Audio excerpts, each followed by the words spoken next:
भद्रं कर्णेभिः शृणुयाम देवा भद्रं पश्येमाक्षभिर्यजत्राः स्थिरैरङ्गैस्तुष्टुवांसस्तनूभिर्व्यशेम देवहितं यदायुः। ॐ स्वस्ति न इन्द्रो वृद्धश्रवाः स्वस्ति नः पूषा विश्ववेदाः स्वस्ति नस्तार्क्ष्यो अरिष्टनेमिः स्वस्ति नो बृहस्पतिर्दधातु। ॐ शान्ति शान्ति शान्ति। हरिः ओं श्रीगुरुभ्यो नमः। प्रश्नोपनिषदाला आपण प्रारंभ केलेला आहे। पिप्पलाद ऋषींच्याकडे 6 जण येतात एका जीवन जिज्ञासेच्या अनुषंगानं आणि आम्हाला आपल्याला प्रश्न विचारायचे आहेत असं ते म्हणतात। त्यावेळेला ऋषी त्यांना असं म्हणतात की वर्षभर आपण आश्रमामध्ये थांबा, त्यानंतर आपल्याला प्रश्न विचारावेसे वाटले तर आपण विचारा, मला जेवढं माहिती आहे त्याप्रमाणे मी आपल्याला उत्तर देईन। आणि त्यानंतर पहिला प्रश्न या ठिकाणी विचारला गेलेला आहे की या सृष्टीच्या मुळाशी कारण काय आहे, सृष्टीच्या उत्पत्तीचा एकूण विचार काय आहे। त्यावेळेला प्रजापतीच्या अनुषंगानं ही सृष्टी निर्माण झालेली आहे। प्राण आणि रई ही 2 तत्व आहेत आणि त्या तत्वांना अनुलक्षून ह्या विश्वाच्या रचनेचा कार्याचा संबंध विचार ऋषी या ठिकाणी मांडत आहेत। 5 श्लोक 5 मंत्र आपले झालेले आहेत। 6व्या मंत्रामध्ये सूर्याचं कार्य काय आहे या विश्वामधलं ते ऋषींनी मांडलेलं आहे। अथादित्य उदयन प्राची दिशं प्रविशति तेन प्राच्यान् प्राणान् रश्मींषु सन्निधते यद्दक्षिणां यत्प्रतीचीं यदुदीचीं यदधो यद्ऊर्ध्वं यदन्तरा दिशो यत्सर्वं प्रकाशयति तेन सर्वान् प्राणान् रश्मीषु सन्निधते। अथ आदित्य उदयन, जेव्हा सूर्य उगवतो उदय पावतो, प्राची दिशं प्रविशति, जो पूर्वेकडे प्रवेश करतो आहे।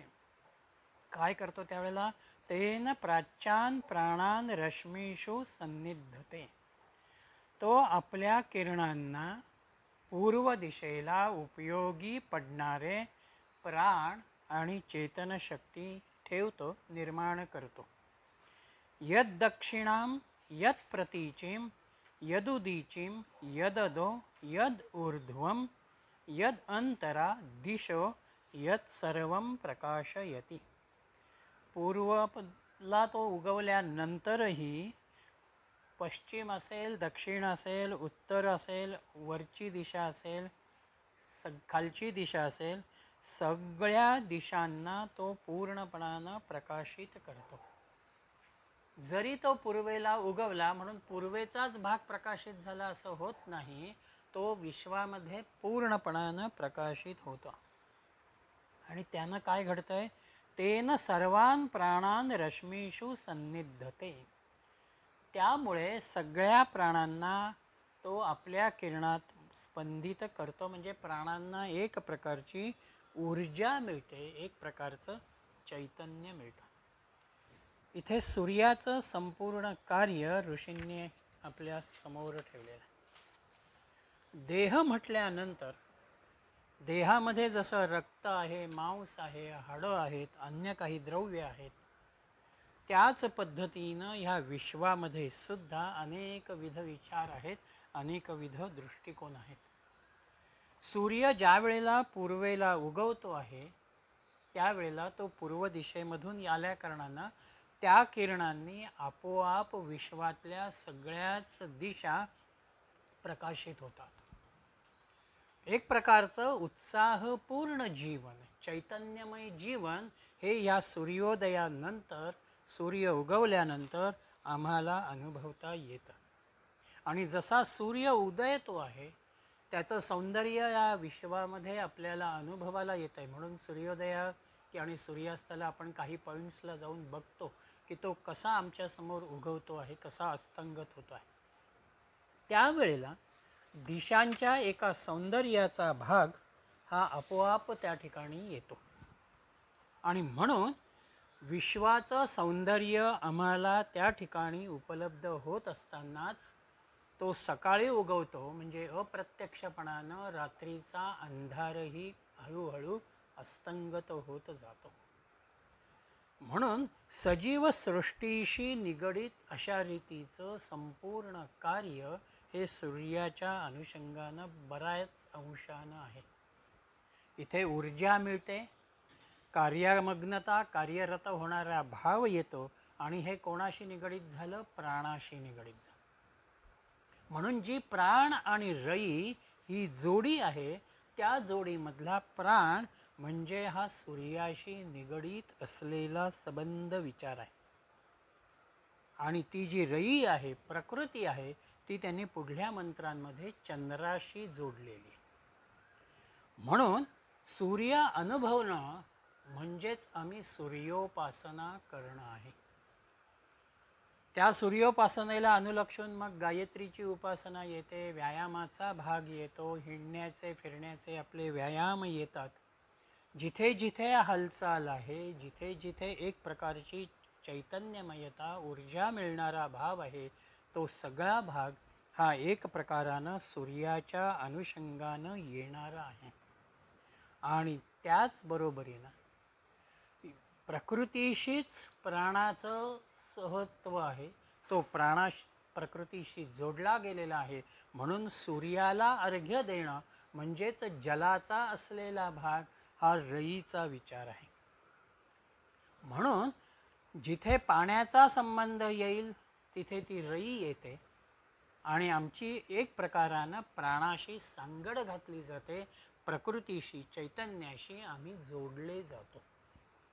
म्हणून देह प्राणरूपानं त्या सूर्यामुळं आम्हाला उपलब्ध झालेला आहे आणि तेच आमच्यामधलं खऱ्या अर्थानं चैतन्य तत्व आहे, तेच या सृष्टीला पूर्णपणानं व्यापलेला. मग हा जो सूर्य आहे त्याच सूर्याला अनुलक्षून चंद्राचाही विचार पुढे आपल्या समोर येतो. आणि तो येत असतानाच 7व्या मंत्रामध्ये त्यांनी अग्नीचा विचार केला. आणि म्हणून आपल्यामधला अंतरपोटामध्ये जो अग्नी आहे, ज्याच्यामुळं ह्या शरीरामधली उष्णता कार्यरत राहते, अन्नाच्या पचनाच्या क्रियेचा भाग होतो, त्याला आपल्याकडे वैश्वानर अग्नी म्हटलेला. म्हणून अहम वैश्वानरो भूत्वा प्राणिनां देहमाश्रिताः असं गीतेनंही म्हटलेलं. म्हणून 7व्या मंत्रामध्ये त्यांनी त्या वैश्वानर अग्नीच्या अनुषंगानं सूर्याकडे बघितलेलं आहे. स एष वैश्वानरो विश्वरूपाः प्राणो अग्नि हृदयते तदेतच्चाभ्युक्तम्.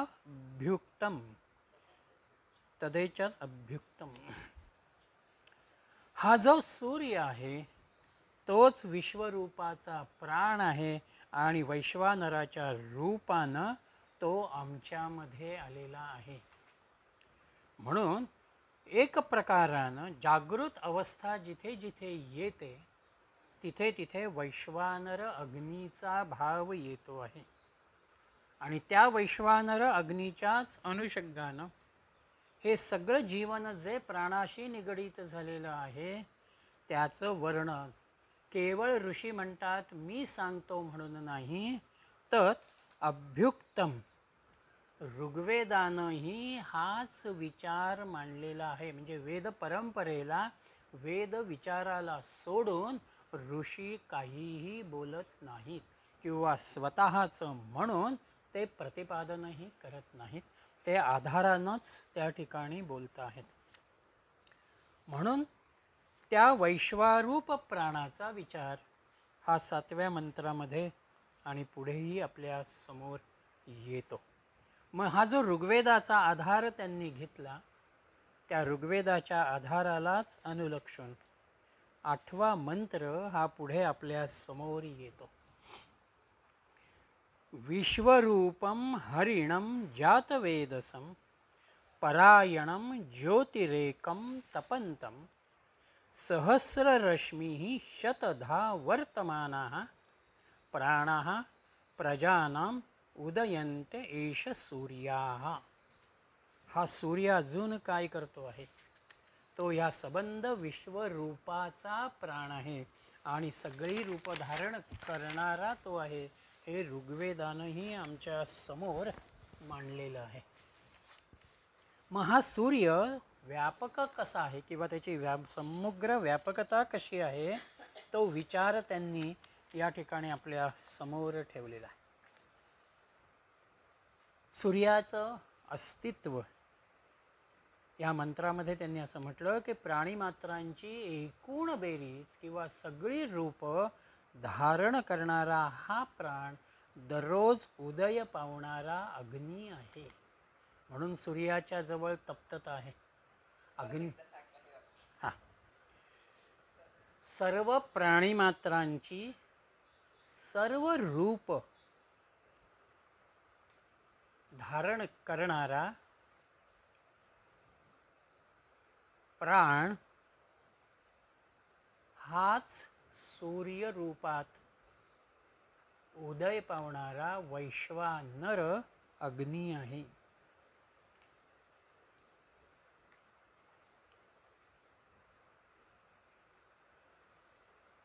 सूर्याची जीवनशक्ती काय आहे, प्राणाची जीवनशक्ती काय आहे, हे मांडण्याचा किंवा सांगण्याचा प्रयत्न यांचा या ठिकाणी आहे. पहिलं जीवनरूपाचं जीवनशक्तीचा भाग म्हणजे सर्व रूपात्मकता. तो केवळ काही ठराविक लोकांमध्ये आहे, लहान मोठं असा भेद केलेला आहे असं नाही. हा प्राण, हा वैश्वानर अग्नी सर्व रूपात्मक आहे. त्याच्यामध्ये कोणत्याही स्वरूपाचा भेदाचा विचार नाही. तो दैदिप्यमान आहे. तेजस्विता, प्रकाशमानता ही सूर्याच्या अनुषंगानं, प्राणाच्या अनुषंगानं येते. एक प्रकारचा अशक्तपणा ज्या वेळेला आपल्याला येतो त्यावेळेला आपण निस्तेज काहीसे होतो. म्हणजे प्राणाची शक्ती तिथे क्षीण झाली.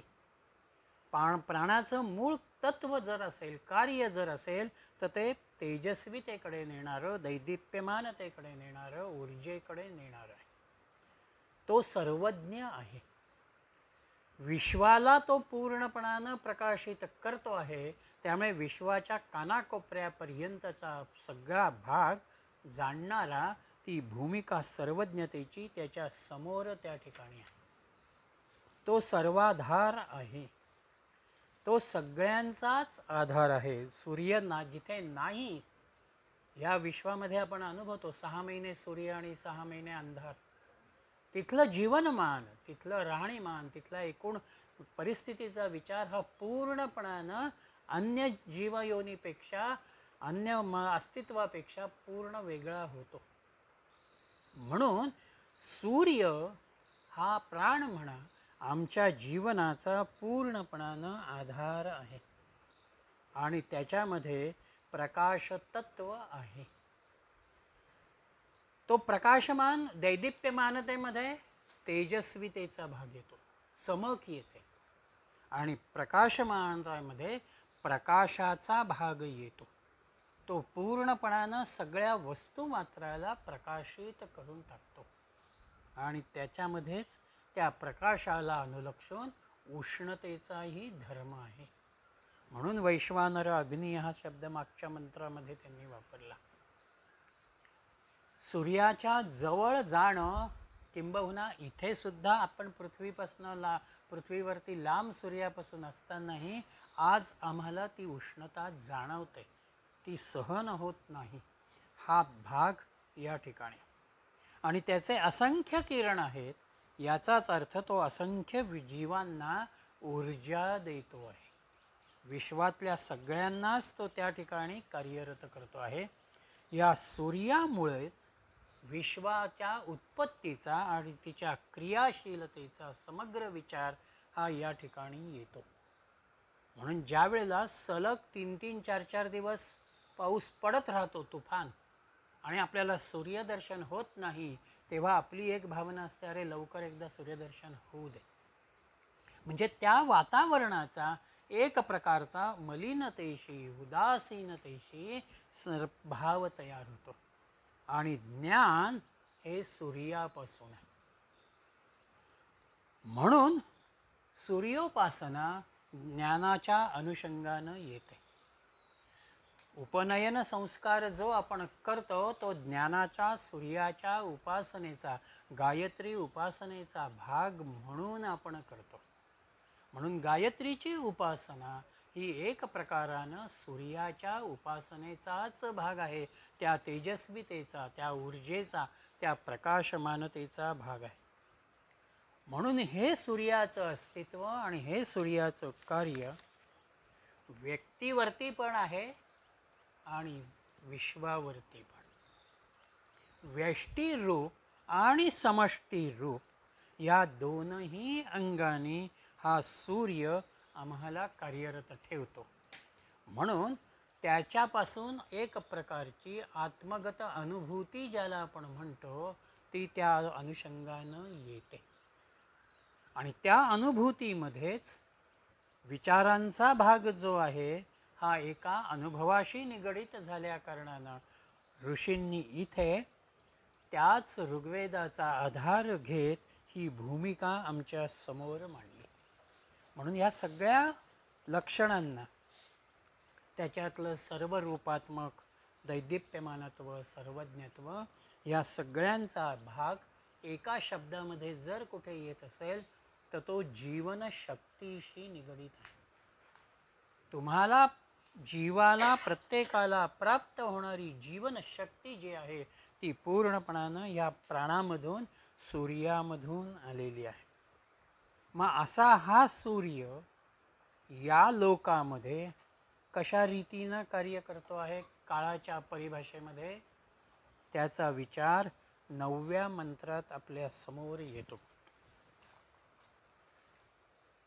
संवत्सरो वै प्रजापती तस्यासन अयने दक्षिणंच उत्तरंच तद्देह वै तदिष्टापूर्ते कृतमित्युपासते.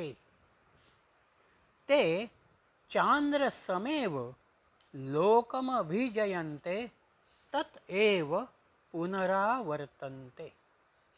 तस्मादेते ऋषयाः प्रजाकामा दक्षिणं प्रतिपद्यन्ते. एष हे वै रयि अर्याः पितृयाणाः. संवत्सरा वै प्रजापती, म्हणजे आमचा 12 महिन्यांचा हा जो काळ आहे त्याला संवत्सर आपण म्हणतो. तो तत्वतः प्रजापतीच आहे. त्या संवत्सरामध्ये काय झालं पुढे? तस्य अयने दक्षिणंच उत्तरंच.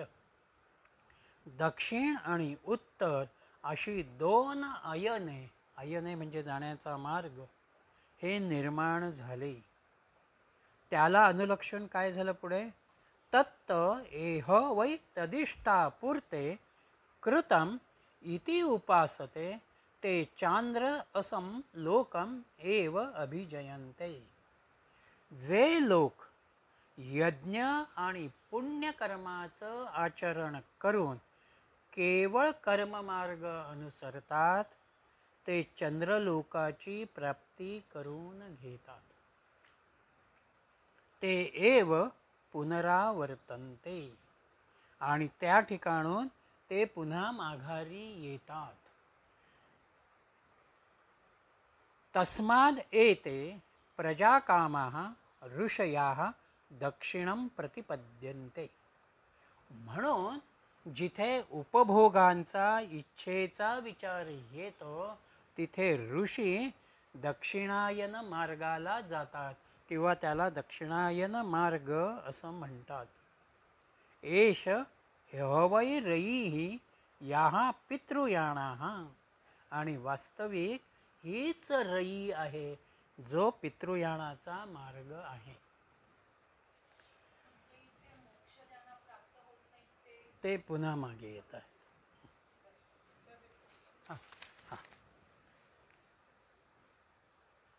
संवत्सराचा कालखंड जो आहे तो प्रजापतींनी निर्माण केला आहे. त्याचा मूळ प्रजापतीच आहे. हा 12 महिन्यांचा कालखंड निर्माण केल्यानंतर त्यानं ह्या 12 महिन्यांमध्ये 6 महिन्यांचे 2 भाग केले, ज्याला आपण दक्षिणायन आणि उत्तरायण असं म्हणतो.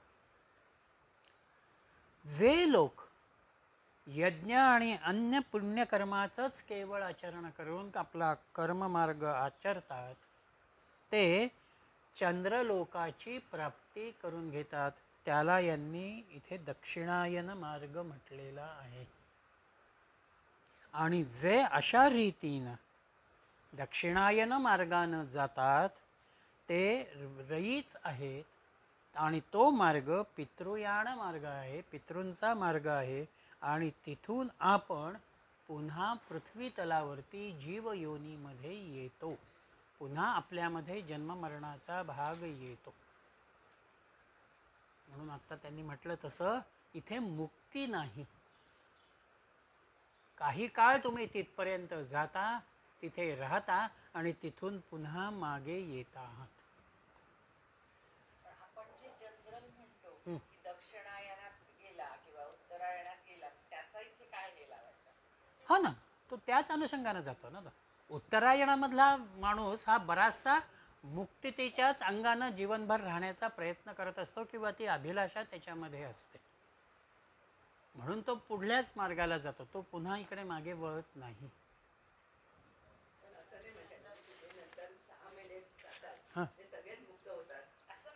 नाही, असं नाही. कर्मावरती परत तो भाग येतोच.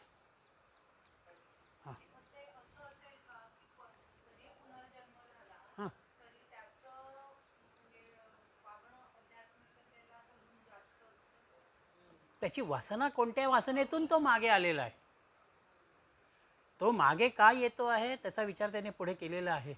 वासनेच्या अनुषंगानं तुम्ही मागे येत आहात. म्हणून त्या ब्रह्मचिंतनाचा विचार ऋषींनी शेवटच्या मंत्रांमध्ये दिलेला आहे. त्या ब्रह्मचिंतनामध्ये यासाठी राहायचं आहे. मोक्ष मिला तो भी एक सर्कल खत्म करके अगेन आते हैं ना. वो भी टेम्पररी है, मतलब वो भी नहीं, वो टेम्पररी मतलब कब आएंगे वो उनके हाथ में. हाँ, बट मतलब वो मोक्ष हो गया मीन्स वैसा फिनिश हो गया ऐसा नहीं है. सृष्टि का तो आना जाना चालू ही रहता है ना. सृष्टीवर काही असते ना. मग सगळं संपूर्णच गेलं, सगळेच मोक्षाकडे गेले असेल तर परत चालू ते काहीतरी कितीतरी खरब वर्ष ते मोक्षामध्ये राहतात. दक्षिणायन मार्गामध्ये यज्ञ आणि पूर्ण कर्माचं आचरण त्यांनी म्हटलेलं आहे. जे जे मी चांगलं कर्म करतो आहे आणि त्या कर्माचा विचारही पुढे त्यांनी दिलेला आहे पुढच्या मंत्रांमध्ये. पण इथे भोगाची इच्छा माझ्यामध्ये राहते. मी जरी पुण्यकर्माच्या मार्गानं गेलेलो असलो तरी तो जो पुण्यकर्माचा अंश आहे, त्याचं जे फळ आहे ते अनुभवणारा भाग हा या ठिकाणी येतो. आणि म्हणून हिंदू परंपरेमध्ये ही जी कालगणना निश्चित झाली ती कालगणना केवळ सूर्यावरती किंवा केवळ चंद्रावरती झालेली नाही. सूर्याचं भ्रमण आणि चंद्राचं भ्रमण या दोघांचा समन्वय ह्या वर्षभराच्या संवत्सराच्या नियोजनामध्ये आपल्याकडे गाठला ठेवला गेलेला आहे. जर तुम्ही केवळ सौरमानानं जायचं म्हणाल तर दिवस आणि हा सगळा भाग बदलत जातो. आणि केवळ चांद्रयानाप्रमाणे गेलात तर त्या चंद्रमानाप्रमाणे मुस्लिमांचं जे नियोजन आहे, त्यांची जे कालगणना आहे, ती कालगणना त्या अनुषंगाने. म्हणून त्यांचा रमझान कधी गणपतीत येतो, कधी दसऱ्याला येतो.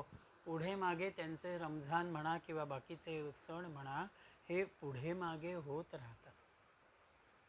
परंतु आपल्याकडे चैत्रापासून फाल्गुनापर्यंत कुठलाही सण किंवा कुठलाही विचार असं नाही आहे की 2 वर्षापूर्वी असं होतं, तो पुढे सरकला. तो त्या वेळेलाच येतो, त्याच अनुषंगानं त्याचं नियोजन. म्हणून इथे सूर्याचं भ्रमण आणि चंद्राचं भ्रमण हे एकत्रित स्वरूपात आपल्या समोर आलेलं आहे. हे आता चंद्र सूर्य चालले. आपण ती काय कुंडलीत पण 2 प्रकार असतात ना, एक चंद्रावरती हे केलेलं, ते कसं ह्याच्याशी काही संदर्भ लागेल?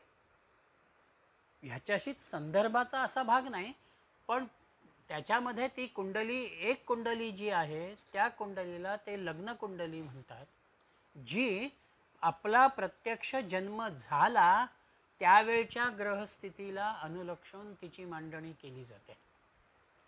आणि चंद्रकुंडली जी म्हटली जाते ती आपल्या राशीशी निगडीत होते. चंद्र त्यावेळेला ज्या राशीमध्ये आहे त्याला केंद्रीभूत ठरून ती कुंडली मांडली जाते. दोन्ही कुंडलीतले ग्रह त्यांना आलेल्या त्यावेळच्या राशी ह्या तशाच असतात, फक्त मांडणीमध्ये थोडासा फरक होतो. लग्न कुंडलीला ते लग्न ज्या राशीचं आहे त्या राशीला पहिले मांडतात आणि मग बाकीचं सगळं मांडतात. चंद्राला मांडताना चंद्र राशीला पहिल्यांदा मांडतात आणि मग बाकीचं सगळं मांडतात. एवढा भाग त्याच्यामध्ये. म्हणजे इथे वर्ष, महिने आणि आमचे दिवस हे सगळेच भाग किंवा त्याचे उपभाग हे सगळेच प्रजापतीच्या शिवाय कार्य करू शकत नाही. हा विचार ऋषींनी आमच्या समोर ठेवलेला आहे. आपण वेगवेगळ्या स्वरूपाच्या काही भांडी जर आपल्या समोर असतील, ग्लासातही पाणी आहे, जगातही पाणी आहे आणि याही ग्लासामध्ये पाणी आहे. आता इथे आकार वेगवेगळे आहेत आणि त्यामुळं त्याच्यातलं पाणीही कमी जास्त स्वरूपात आपल्या समोर आहे. पण ह्या तिघांचा एक सेंटर पॉईंट कुठला आला? पाणी.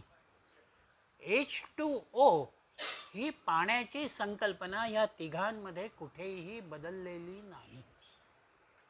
म्हणून आम्ही प्राण म्हणणं, रई म्हणणं, सूर्य म्हणणं, चंद्र म्हणणं, सूर्याच्या अनुषंगानं 12 महिन्यांचा कालावधी त्याच्यातलं चांद्र दक्षिणायन आणि उत्तरायण म्हणणं आणि महिन्यांचा विचार करणं, हा सगळा भाग एक प्रकारानं प्रजापतीशीच निगडीत आहे. तोच ह्या विश्वाचा संपूर्णपणानं निर्माता, तोच हे सगळं करतो आहे. त्यानंच आमच्या समोर हे सूर्याचे आणि चंद्राचे मार्ग दिलेले आहेत. म्हणून उपनिषदांनी इथे दक्षिणायन आणि उत्तरायणाचा विचार करत असताना दक्षिणायनातला माणूस मागे येतो याचाच अर्थ जीवाच्या ज्या वासना आहेत त्याचं जे सूक्ष्म शरीर आहे त्या सूक्ष्म शरीरामधल्या वासनांचं गाठोडं घेऊन तो मृत्यूच्या वेळेला हे स्थूल शरीर सोडतो. म्हणून माझं स्थूल शरीर इथेच राहतं, माझ्या असलेल्या वासना आणि माझ्या असलेल्या कर्माचा फलित भाग घेऊन माझा सूक्ष्म देह पुढे जातो आणि त्याला जिथे त्याची अनुकूलता मिळते तिथे तो नवा देह तो धारण करतो आणि पुढे कार्यरत पुन्हा होतो. म्हणून दक्षिणायनामधनं जाणारा, पितृयान मार्गानं जाणारा माणूस कुठेतरी पुन्हा तो मागे येतो. विमान एकदा उड्डाण करताना त्याचं ठिकाण ठरलेलं आहे, पण एकदा आकाशामध्ये झेप घेतल्यानंतर तिथल्या वातावरणानुसार तो कदाचित थोडासा डावीकडे सरकेल, पुन्हा परत तो उजवीकडे सरकेल आणि त्याचं मुक्काम जे आहे त्यालाच अनुलक्षून तो जाईल. म्हणून प्रजापतीच्या अनुषंगानं हा विचार या ठिकाणी आलेला आहे आणि त्यालाच अनुलक्षून त्यांनी इथे तद इष्टापूर्ते इष्ट आणि पूर्त या दोन शब्दांचा विचार त्यांनी या ठिकाणी केलेला आहे. माणसाची जी कर्म आहेत ती कर्म दोन अंगानं कार्यरत होतात. एक अंग इष्टच किंवा इष्टम. इथे श्रुतींनी, उपनिषदांनी, वेदांतानं मांडलेली जी विचारधारा आहे त्या विचारधारेला अनुलक्षून जो विचार करतो आहे, चिंतन करतो आहे, तो आध्यात्मिक अंगानं जातो. त्याची विचारधारा, मला काय प्राप्त करायचं आहे, मला काय मिळवायचं आहे, या जन्माचं माझ्या प्रयोजन काय आहे, हे तो त्या ठिकाणी विचारामध्ये घेतो. आणि पूर्तममध्ये आम्ही जी जी म्हणून काही पुण्यकर्माला अनुलक्षून कामं करतो ती सगळी पूर्तममध्ये येतात. पूर्तम इष्टम पूर्तममध्ये जी जी पुण्यकर्म आपण करतो ती सगळी पुण्यकर्म पूर्तममध्ये येतात. वैयक्तिक स्वरूपामधली माझी पूजा अर्चा असेल, तीर्थयात्रा असतील, दानधर्म असतील, कोणा महानुभावांचं पूजन करणं असेल किंवा सार्वजनिक उपक्रमांच्या अनुषंगानं कुठे मी पाण्याची सोय केली, कुठे जे मंदिराचा जीर्णोद्धार केला, कुठे भक्तनिवासाला मी काही देणगी दिली, हा सगळा विचार हा पूर्तममध्ये येतो आहे. इष्टममधनं उच्चतर अशा रीतीच्या जीवनधारणेचा भाग व्यक्तीच्या मनामध्ये सतत असतो. मला हे जे आत्ताचं जीवन आहे या जीवनामध्ये मला फारसं स्वारस्य नाही, मला याच्याही पेक्षा अधिक असलेला विचार हा मला करायचा आहे. ही विचारधारणा इष्टमच्या अनुषंगानं येते आणि म्हणून त्याला विषयभोगांची रुची फारशी राहत नाही. प्रपंचामध्ये तो जरी राहिला तरीसुद्धा तो प्रपंच एक कर्तव्य या भावनेनं करतो. त्याच्यामध्ये तो आसक्त होत नाही किंवा त्याच्यामध्ये मी करेन, माझ्यामुळे होईल, हा अट्टहासही तो ठेवत नाही. एकनाथांनी गृहस्थाश्रमच केला, प्रपंच केला, पण त्या प्रपंचामध्ये ते कधीच गुंतले नाही. असलेली आपली आध्यात्मिक साधना, ते चिंतन, विश्वाकडे परमात्मा भावनेनं बघणारी भूमिका ही त्यांच्यामध्ये कायम होती. मुलाचं आणि त्यांचं पटलं नाही. मुलगा त्यांना सोडून काशीला राहायला निघून गेला. यांनी वडील म्हणून त्याला तू कसा चुकतो आहे हे सांगण्याचा प्रयत्न केला, पण त्यापुढे मात्र ते जास्त गेले नाहीत. म्हणून इष्टममध्ये आपण मुळातच आपली धारणा, आपली भूमिका ही उच्चतम ठेवण्याचा प्रयत्न करतो. आजही काही व्यक्ती अशा जीवनामध्ये आपल्या समोर येतात की परदेशामध्ये सर्व तऱ्हेचं ऐश्वर्य त्यांच्या समोर असतानाही कुठेतरी कोणत्या तरी अशा रीतीच्या उपनिषदाच्या अनुषंगानं असेल, कोणा सत्पुरुषाच्या महानुभावाच्या अनुषंगानं असेल, काहीतरी वाचलं जातं, श्रवण केलं जातं आणि एका रात्रीमध्ये त्यांची भूमिका बदलते आणि ते सगळं सोडून देतात आणि संन्यस्त वृत्तीनं पुढचं जीवन घेतात. हा इष्टमचा भाव आहे. इथे एका बाजूला मनानं मला त्या तत्वापर्यंत पोचायचं आहे, ते जाणून घ्यायचं आहे, ही मानसिकता ही त्याची सुदृढ असते, आणि दुसऱ्या बाजूला बौद्धिक अंगानं परिपूर्णता किंवा विवेकशील विचारता ही त्याच्यामध्ये येते. म्हणून तो आपल्या जीवनाला त्या परमतत्वाच्या अनुषंगानं पुढे नेतो. हा इष्टमचा भाग आहे. असं म्हणता येईल का, इष्ट म्हणजे फक्त इच्छा आणि पूर्ती म्हणजे ऍक्शन? मनात आलेल्या सगळ्या इच्छा त्या इष्टमध्ये येतात. हां आणि आपण जे करतो दान धर्म किंवा ऍक्शन्स घेतो आपण त्या पूर्ती पूर्तममध्ये जाते, जनरली इष्ट पूर्तीच दोन शब्द एकत्र म्हणतात. येतात. हो, पण त्याच्यामध्ये ही इष्टचा भाग हा शक्यतो आत्मतत्वाच्या अंगानं मला अनुभवायचं आहे. हां, पूर्तममध्ये मी केवळ कर्माचा विचार करतो आहे. मी पुण्यकर्म केलं हा भाव त्याच्यामध्ये आहे. पण मी केवळ पुण्यकर्म केलं म्हणजे मी परमतत्वापर्यंत पोचतो किंवा ते मला आकलन होतं असं नाही. म्हणून शाश्वत सत्याचा, शाश्वत विचाराचा असलेला जो भाग आहे तो इष्टमच्या सूर्यतत्वाच्या अनुषंगानं, प्राणतत्वाच्या अनुषंगानं येतो.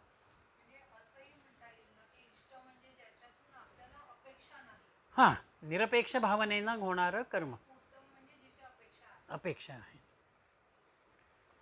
पूर्तममध्ये सुसंस्कृतता आणि सात्विकता आहे.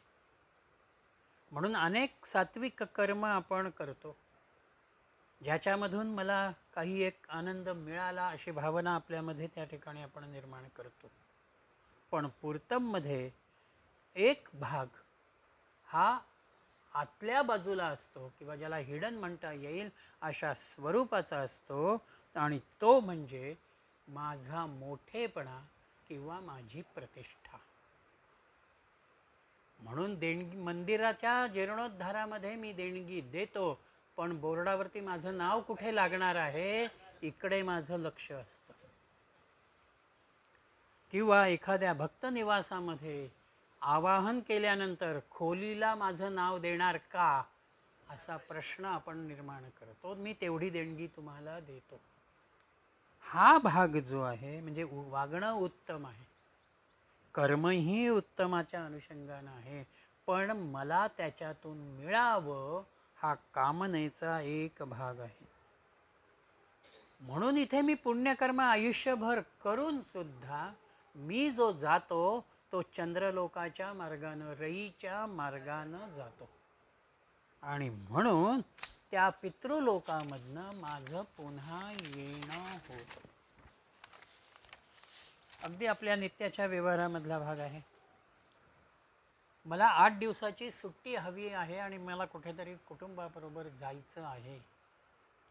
तेव्हा मी सुट्टी घेतो, ठरलेल्या ठिकाणी मी जातो, तिथे हॉटेल बुक करतो, व्यवस्थित आठवडाभर मी राहतो. 6व्या दिवशी किंवा 7व्या दिवशी मला हॉटेल सोडावं लागतं कारण मी तेवढ्याच कालासाठी तिथे गेलेलो आहे.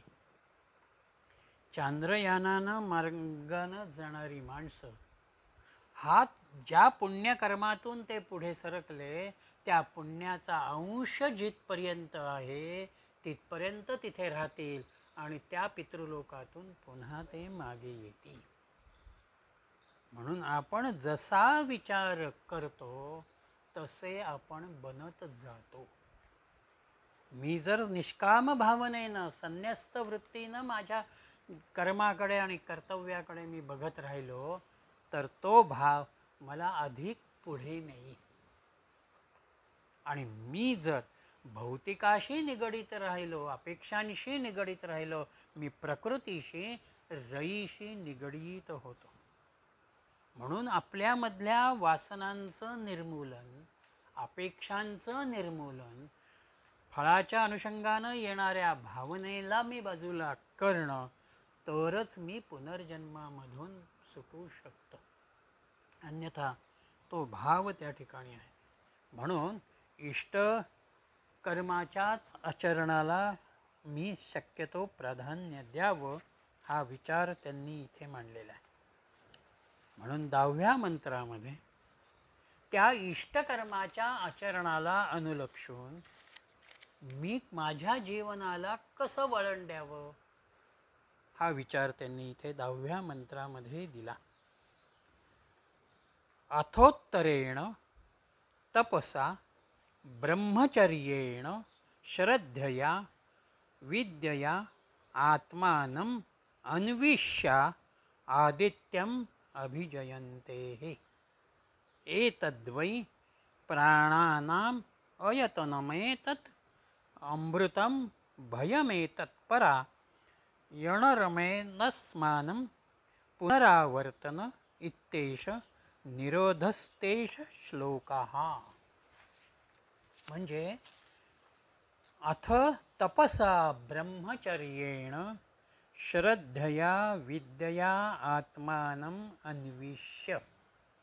मी काय करणार आहे? ज्यांनी तपाचरणानं, तपसा तपाचरणानं, ब्रह्मचर्येण म्हणजे इंद्रिय निग्रहानं, श्रद्धया म्हणजे श्रद्धेनं, विद्यया म्हणजे विद्या प्राप्त करून आत्मानम अन्विष्य, आत्म्याचा आत्मतत्वाचा शोध घेतला. त्यांचं काय आहे? उत्तरेण आदित्यम अभिजयन्ते. ते उत्तरायण मार्गानं सूर्यलोकाला, आदित्यलोकाला प्राप्त करून घेतात. एतद्वै प्राणानाम आयतनम. हेच सगळ्या प्राणीमात्रांचं आश्रयस्थान किंवा ध्येय आहे. आणि ते कसं आहे? एतत् अमृतम एत अभयम एतत् परायणम. ते अविनाशी आहे, भयरहित आहे आणि परमगतीशी निगडीत आहे. एतस्मान तेन पुनः आवर्तन्ते. आणि अशा स्थानाला पोचलेला पुन्हा परत येत नाही. इति एषः निरोधः. हाच नियम आहे. तदेश श्लोकः. त्या अनुषंगानं त्याविषयीचा हा मंत्र श्लोक आहे. आलं लक्षात? हे जे आहे तप, ब्रह्मचर्य, श्रद्धा आणि विद्या याच्या साहाय्याने ते स्वतःला ओळखतात हां, आणि त्या अनुषंगानं त्या आत्मतत्वाकडे वळतात. रायांकडे जाऊन मग तिथून मोक्ष मिळाला.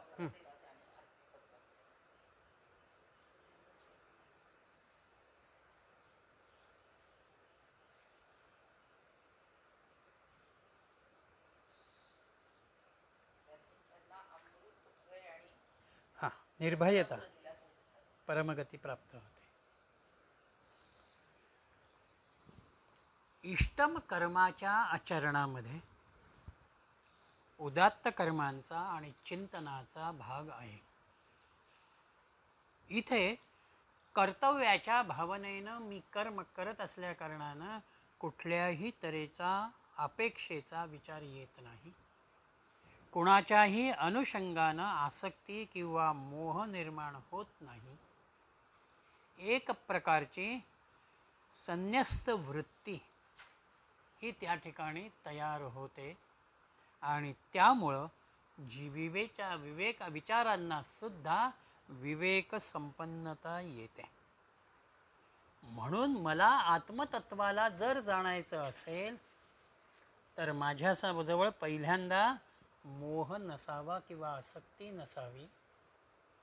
संन्यस्तपणाचा भाव निर्माण करावा आणि विवेकाची संपन्नता मी आणावी. त्यासाठी उत्तरायण मार्गानं मला जाता येईल.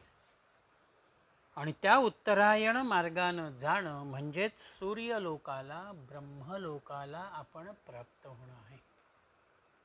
ब्रह्मम जानाति इति ब्राह्मणाः.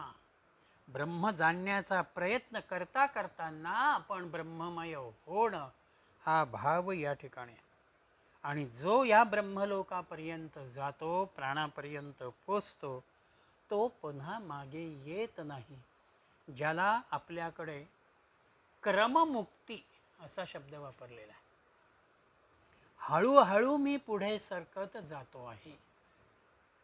मुंगी जशी पर्वत कितीही उंच असू दे, जागेमध्ये खाचखळगे वळणं असू दे, ती जशी हळूहळू पुढे सरकत तिच्या त्या ह्याच्यापर्यंत जाऊन पोचते, तसं आम्ही ध्यानाचा अभ्यास, साधनेचा अभ्यास जो काही आपला असेल त्यातनं हळूहळू प्रगती करत आम्ही या उंचीपर्यंत, या मुक्कामापर्यंत येतो.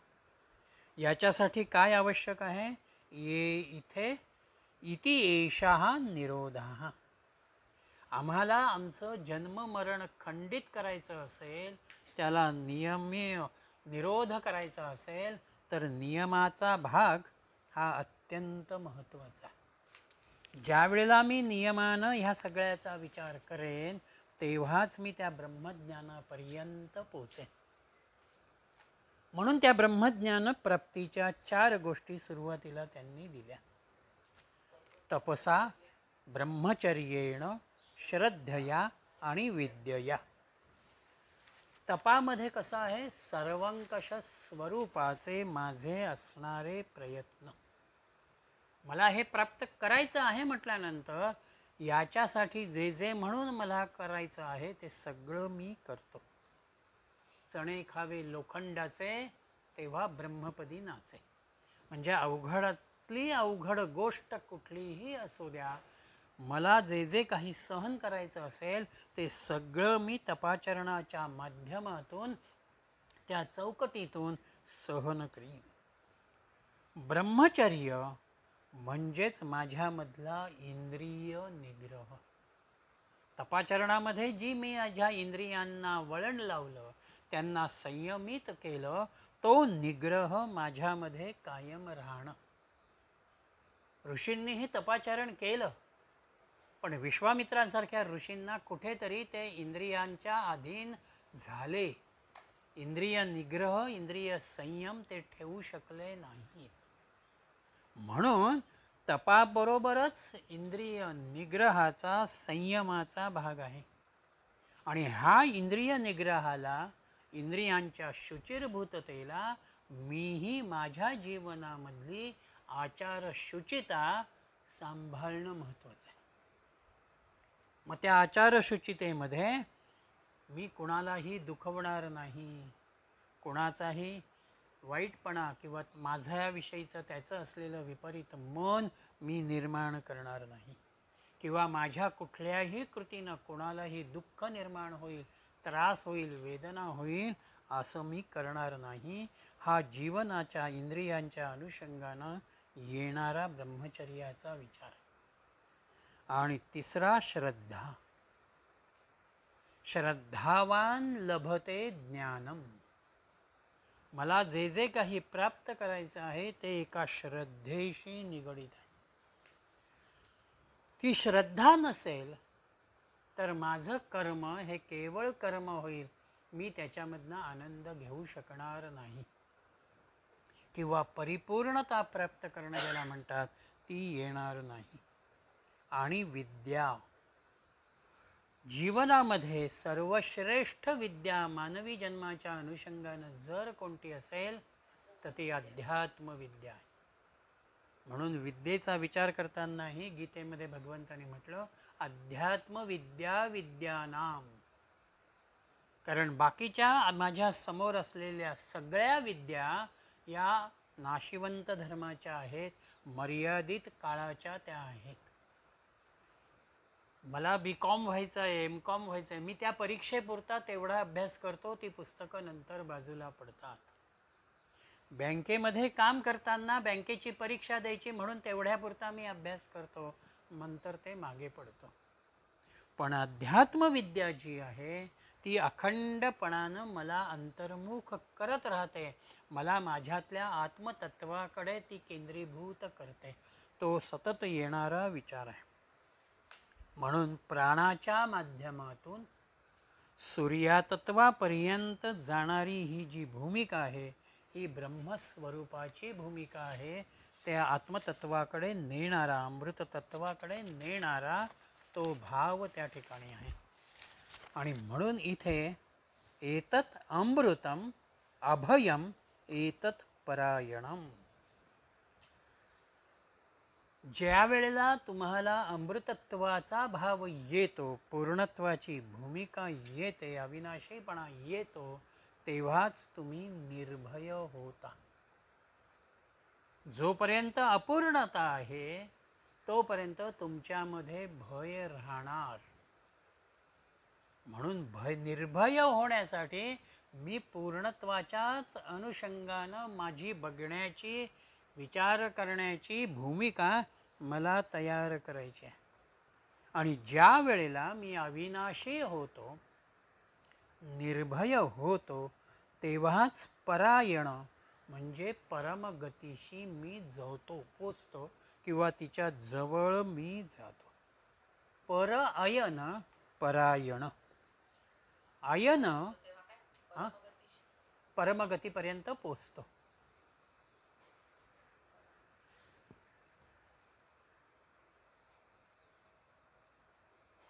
पर अयन, अयन म्हणजे निवास. श्रेष्ठ गतीचा, श्रेष्ठ स्थानाच्या प्राप्तव्याचा भाग म्हणून परायण भाग आहे. आपण त्या संबंध विचारानं स्वतःला समृद्ध करणं, त्याच जाणीवेमध्ये अखंड राहणं ही परायणाची भूमिका आहे, परमगतीची भूमिका आहे. आणि त्याच भूमिकेमधून मी जन्ममरणापासून बाजूला होतो. म्हणून मोक्षाला गेल्यानंतर माझं जन्ममरणाचं चक्र खंडित होतं. याचं कारण हे आहे की नदी एकदा सागराला मिळाल्यानंतर पुन्हा तिचं अस्तित्व राहत नाही, तसं माझंही अस्तित्व राहत नाही. मी त्या व्यापक परब्रह्मामध्येच पूर्णपणानं सामावून जातो. म्हणून इथे जन्माला येण्याचा विचारच येत नाही. आणि जो जन्माला येत नाही त्याचा मृत्यूचाही विचार नाही, त्याला संपणं हा भागच येत नाही.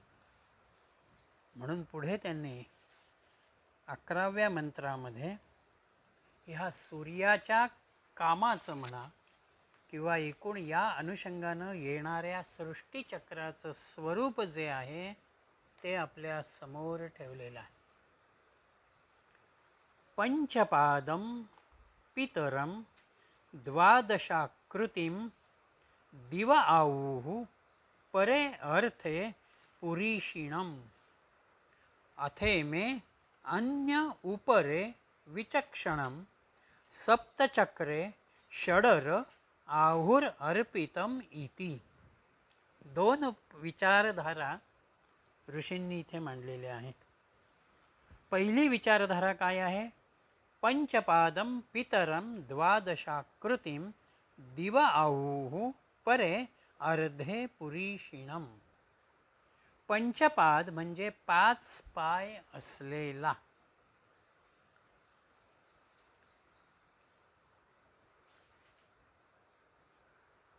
पितरम म्हणजे सगळ्यांचा पिता, जो निर्माता आहे तो. द्वादशांकृती 12 आकृती असलेला असा हा पुरुष. दिवा परे अर्धे, अंतरिक्ष लोकांच्याही वर स्थिर असणारा आहे. आणि स्वर्गलोकही त्याच्यामुळे प्रकाशित होतो. पुरीषिणम म्हणजेच जलाचा उत्पादक असंही त्याला म्हटलं जातं. अथ इमे अन्य उपरे विचक्षणम. अन्य काही जण असं म्हणतात की सप्तचक्रे षडर आहुर अर्पितम इति. सप्तचक्रे म्हणजे 7 चक्रांचा किंवा 7 रंगांचा असलेला, षडरे म्हणजे 6 आरे असलेला रथाच्या स्वरूपामधला हा सूर्य, हे जग अर्पितम म्हणजे निर्माण झालेलं आहे, स्थित झालेलं आहे. 2 विचारधारा ऋषींनी इथे जगाच्या आणि सूर्याच्या अनुषंगानं दिलेल्या आहेत. इथे काळाच्याच अनुषंगानं ही भूमिका परत एकदा आपल्या समोर येते.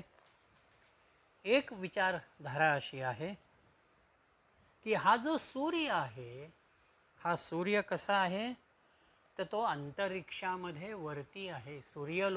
स्वर्गलोकालाही तो प्रकाशित करतोय, याचा अर्थ तो स्वर्गलोकाच्याही वरती आहे. आणि त्याचं भ्रमण कसं आहे तर 5 पाय आणि 12 आरे, 12 रथांच्या अनुषंगानं येणारा.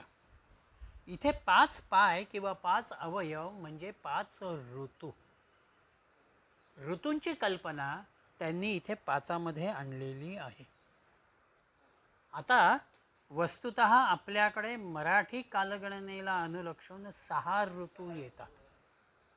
वसंत, ग्रीष्म, वर्षा, शरद, हेमंत आणि शिशिर.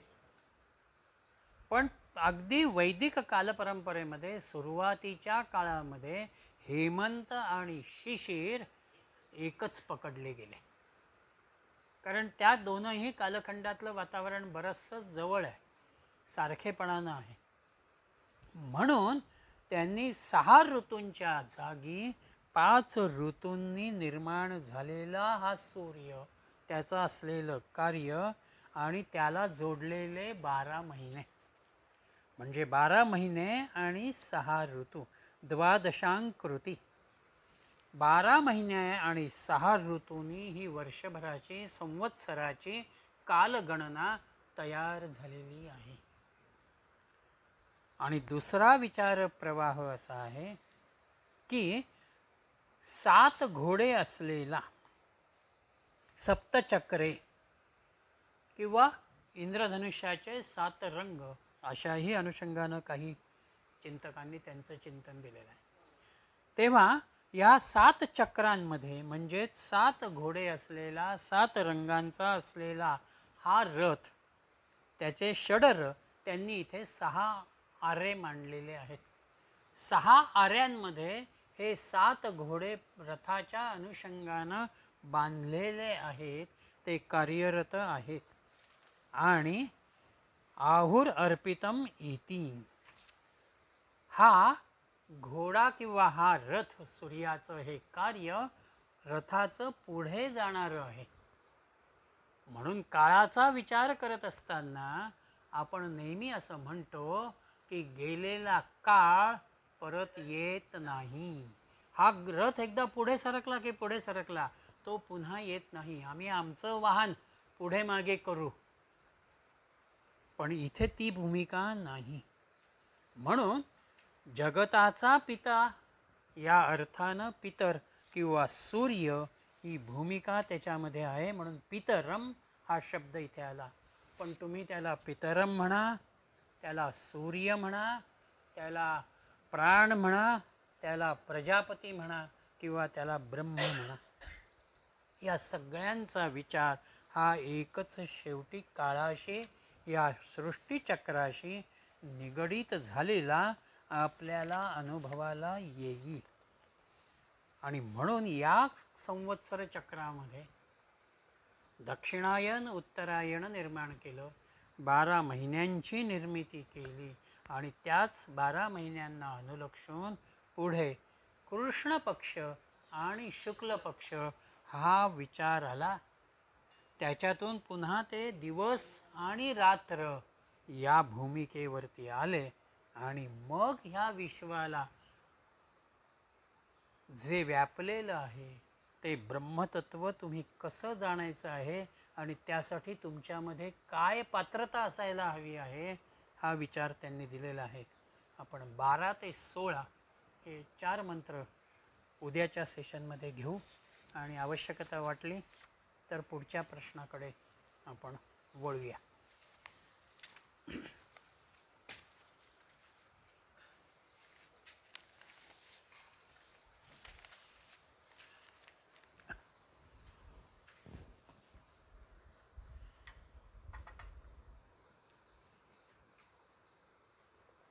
स्पष्ट क्लासिफिकेशन केलेलं आहे ना, एकदम क्लिअर क्लासिफिकेशन.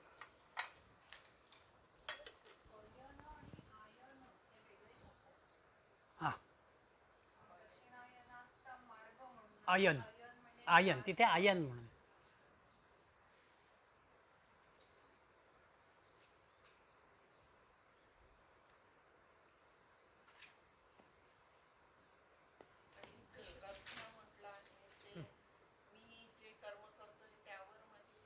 श्रद्धा असेल तर ते कर्म अधिक चांगल्या रीतीने होतं.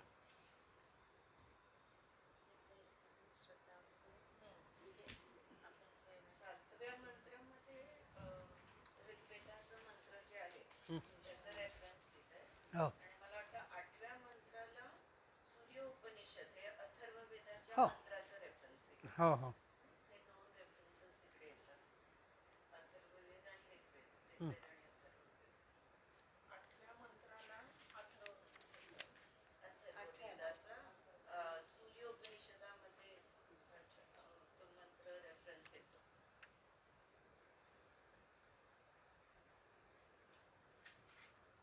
इथे ते म्हणतात फ्रॉम आदित्य इज बॉर्न, सूर्यामधनं जल, अरे वायू, पृथ्वी, जल, अग्नी आणि आकाश, आणि आदित्यामधनंच दिशा, आणि त्याच्यातनंच देव, आणि त्याच्यातनंच वेद, हे सगळं त्याच्यातनं उत्पन्न होतं.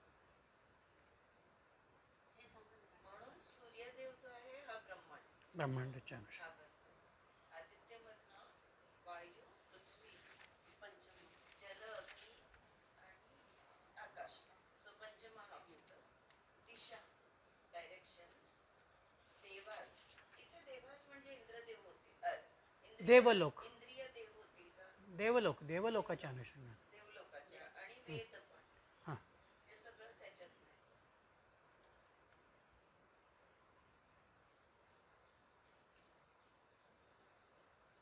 आणि म्हणून काय म्हणतो आपण, समय म्हणतो, time. Time time is also Prajapati. काळाची कल्पना त्याच्याशी आलेली आहे. प्रजापती म्हणजेच काळ.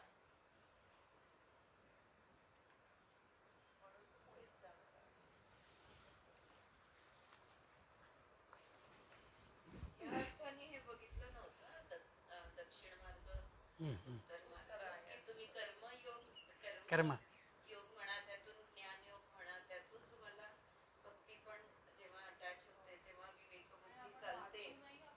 हा, आणि तेव्हा जाऊन ते सबीचे समाधी किंवा निर्बीज समाधी हा पुढचा प्रवास. म्हणजे ह्याच्यामध्ये उत्तरायण पण आहे, उत्तरायणानंतर कृष्ण का शुक्ल पक्ष ते पण आहे, त्याच्यानंतर दिवस आहे का रात्री ते पण आहे, पण आहे. आणि त्या दिवसामध्ये आपल्या त्यावेळेची नाडी कोणती असेल ते पण असेल, स्वर पण आणि आहे. प्लस त्यावेळेला आपलं कर्म, आणि कर्मावर शेवटच्या श्वासावर आपली वासना They're perfect. हे पण आहे. Very nice. म्हणजे एवढं सगळं आहे.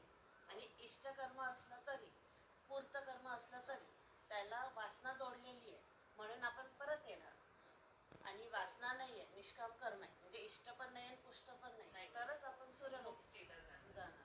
आणि मुक्तीला गेलं तरी ते काही कितीतरी खरब वर्ष असतील तेवढेच राहणार, तिथून परत मागे येणार. म्हणून म्हणतात कॉन्शियसनेस हॅज नो एंड. त्याचं एव्होल्युशन होतच राहतो. नाही, परत येणं, कुठल्याही लोकांमध्ये परत कुठे? येणं म्हणजे परत ते जात्यांतर कर्मयोग ते सांगितलंय ना, तसं परत आलो तरी आपली जाताना जी वासना असेल त्यावेळेत मग आपण ह्याच देहात आहे ना, म्हणजे मनुष्य लोकातच येणार का बाकी योनीमध्ये जाणार, ते त्या वासनांबरोबर असेल. दुसऱ्या योनीत गेलो तरी आपलं कर्म चांगलं असेल तर आपल्याला कदाचित त्या कर्मात चांगले वागणूक मिळेल इतरांकडनं. पण जर आपण ह्याच देहात आलो तर चांगल्या घरात जन्म घेऊ का काय, तर ते मग चांगल्या घरात जन्म घेतला तर परत आपलं कर्म चांगलं बनेल, तर आपण एक स्टेप अजून पुढे जाऊ असं. पण योनी हा मनुष्य योनीत आल्यावर आपण परत बाकीच्या योनीत जातो. हो, जाऊ शकतो. तेच ना, मग जात्यांतर आणि कर्मयोग जास्त आहे. अनेक त्याच्यासाठी परत म्हणजे ते 84 परत 84 वर्ष घ्यावे लागतात. तेच म्हणजे जाताना आपली वासना जी असेल आणि आपलं कर्माचं फळाची जी पोटली असेल म्हणजे मागे त्याच्यावरच पण जाऊ आपण शकतो. कुठल्या योनीत येऊ ते ठरेल. पण योनी हा एक विचार झाला, म्हणजे एका योनीतनं दुसऱ्या योनीत जाणं, पण दुसरा एका लोकातनं दुसऱ्या लोकामध्ये जाणं, तिसऱ्या लोकात, म्हणजे भूमधनं भूव. हो भूला तुमचं वरचे 7 संपलं. लोक आहेत. So, वरच्या हा, मग 7 ते लोकांमध्ये मोक्षाच्या तो गोष्टी progress आहे. आहेत. ते पुढे तिथे प्रोसेस परत आहे. चुकलं की खाली उतरणं. हां. So you will keep. म्हणजे हा लोक सोडून जाणं म्हणजे ह्या लोकातली आपण एक मुक्ती म्हणू, पण त्या Dimension, दुसऱ्या हां, dimension हां, मध्ये त्या enter. दुसऱ्या काय मराठीत काय म्हणतात त्याला, दुसऱ्या लोक म्हणतात. नाही हे डायमेन्शनचा शब्द आहे. मिती म्हणतो ना, तो शब्द आलेला आहे कुठेतरी. त्या मितीचं पण आयाम. खूप सुंदर आयाम. खूप सुंदर त्याचं हे सांगितलेलं आहे, त्या मितीचं. So जसं ते अनंत dimension. आहे